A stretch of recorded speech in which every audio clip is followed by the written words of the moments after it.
पुरानी बात है। रमेश नाम का एक कम उम्र का बालक अपने परिवार और दादा दादी के साथ एक छोटी सी पहाड़ी से सटे गांव में रहता था। गांव का नाम नौबतपुर था। रमेश काफी शरारती स्वभाव का एक लड़का था और वो तरह तरह के बच्चों वाली नादान हरकतें किया करता था।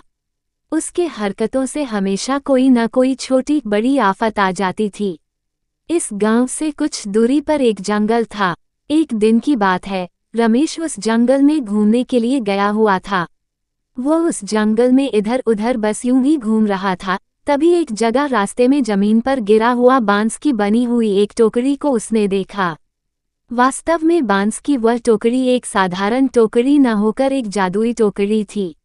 उस टोकरी को वह अपने दोनों पांव से ठोकर मार मार कर गेंद की तरह खेलने लग गया। वह टोकरी काफी अलग तरह की थी। रमेश को भी वह टोकरी कुछ अजीब तरह की लग भी रही थी। अब उस टोकरी के बारे में जानने के लिए रमेश काफी उत्साहित भी होने लगा था। अब उसने उस टोकरी पर अपना पैर रखकर उस टोकरी पर चढ़ने का सोचा, परंतु जैसे ही वह उस टोकरी पर अपना पैर रखकर चढ़ा तो वह टोकरी रमेश को लेकर ऊपर ऊंचे आसमान में उड़ गई और उड़ते उड़ते बहुत दूर बादलों के पार लेकर चली गई। फिर घंटे भर बाद एक विशाल महल के अंदर ले जाकर रमेश को उस टोकरी से नीचे उतार दिया। रमेश उस बड़े और रहस्यमय महल में पहुंचकर आश्चर्यचकित होकर रह गया। अब वो महल में इधर उधर घूमकर जायजा लेने लग गया था। घूमते घूमते रमेश का सामना एक काफी लंबे चौड़े व्यक्ति से हुआ, जो उस समय महल में पड़े हुए बेशकीमती सामान जैसे सोना, चांदी, सिक्का, हीरा, जवाहरात के खजाने के पास खड़ा होकर उस खजाने की रक्षा कर रहा था। उस विशाल व्यक्ति भी अचानक रमेश को देखकर चौंक गया। उसने रमेश से पूछा कि तुम यहाँ तक कैसे पहुँचे। रमेश ने उस व्यक्ति को अपनी सारी बातें बता दी। वो विशाल व्यक्ति काफी दयालु भी था।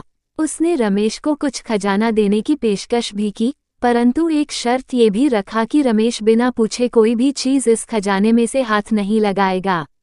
रमेश काफी खुश हो गया। उसने उस विशाल व्यक्ति की यह शर्त मान ली थी। लेकिन कुछ दिनों के बाद ही रमेश पर लालच पूरी तरह से हावी हो गया था। उसने बिना पूछे खजाने में से कुछ सोना और जवाहरात चुपचाप चुरा लिया था। कुछ दिनों बाद रखवाले को एहसास हो गया कि कुछ सामान गायब है। जब खजाने के रखवाले को रमेश की इस हरकत का पता चला तो वो काफी गुस्सा हो गया था। उसने रमेश को महल में खोजा। खोजबीन करने के दौरान वह जादुई टोकरी उस विशाल व्यक्ति के पैरों के नीचे दबकर टूट फूट गया। उस टोकरी के टूट जाने के कारण अब रमेश का अपने घर वापस जाना संभव नहीं हो सकेगा। उस टोकरी के टूट जाने के कारण रमेश धरती पर वापस कभी नहीं जा सकता था।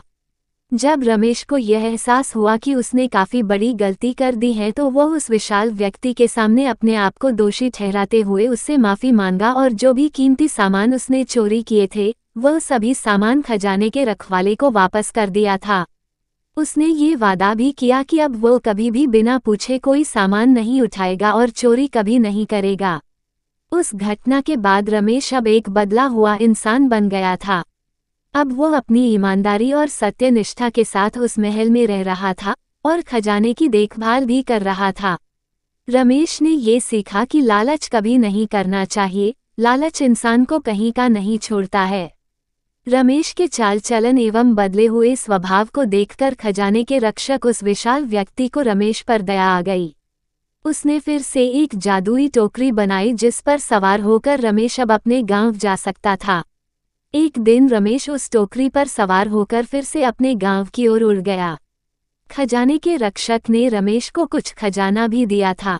रमेश अपने गांव आकर उस खजाने में से कुछ हीरे जवाहरात अपने गांव वालों के बीच भी बांट दिए थे।